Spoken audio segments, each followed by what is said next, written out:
Hello. So here I am at 760 Howard Place in Southeast Washington, D.C. And I'll tell you why I'm here. A few days ago, I ran across a website for the Center for Community Progress. And I found out that officials from D.C. government, as well as several other cities, are going to go to Harvard University in Boston, Massachusetts, and sit and learn from folk at the Center for Community Progress about what to do about vacant and blighted properties in their respective cities. As it turns out, the Center for Community Progress is located right here in Washington, D.C. Now, I think it's quite appalling that D.C. government would travel all those miles to talk about what to do about vacant and blighted properties here in D.C. It's not like you're brand new to this. But that aside, you know what? I'm going to save you a little bit of money, because I'm going to stand here and I'm going to tell you for free what you can do with vacant and blighted properties like what we have here behind me.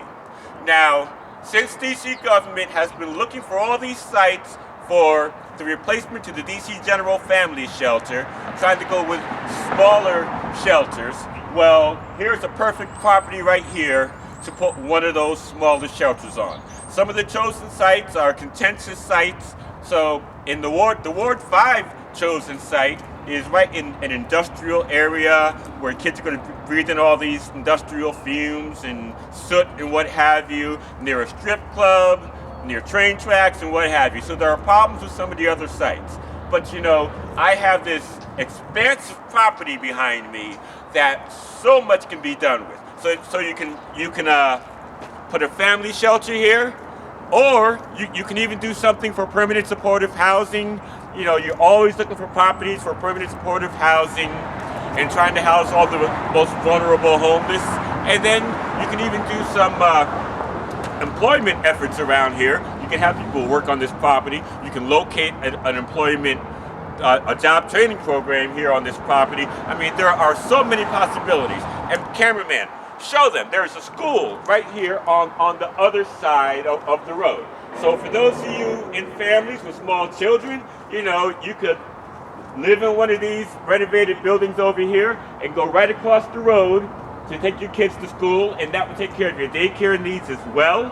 And I mean, you're less than 5-minute walk from the metro or from a bus line. And come on, let me take you down here a little bit further, because I mean, this property is awesome.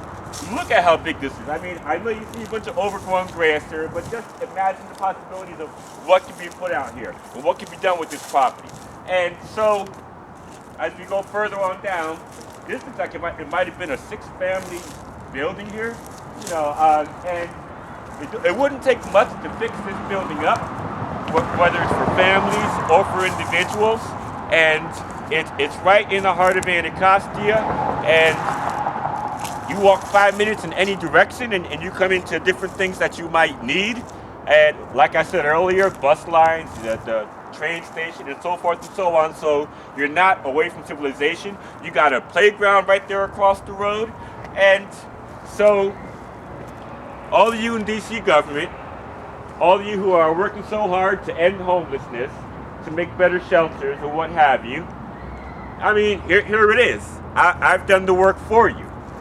So let's get together and let's talk about all these different possibilities. And I'm sure that there are other sites around town. So let me also say that I'm scouting around town looking at various vacant properties, and I will keep you informed as to what other awesome sites I find that have a lot of potential, and we can really move forward on this, because at the end of the day, when I looked at the site for the Center for Community Progress, I saw gentrification written all over that, but I said, let me not just jump out there and make all these negative assumptions. Let me work with people.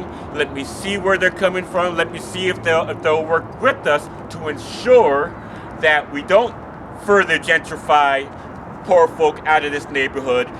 Ward 7 and 8 have been called the final frontier for gentrification, that is. And let's work together to actively ensure that that doesn't become the case. Let's not just sit back and complain and whine about how folk are being gentrified. Let's take active steps to prevent it and to make sure that we create not just HUD housing, not just housing choice vouchers, but let's also create some very low-income housing, housing for those that are homeless, housing for those that make 0 to 30% of the area median income. So here it is, people. Here is a very awesome site to begin to that trajectory, and I will come back to you when I find more awesome sites. Thank you.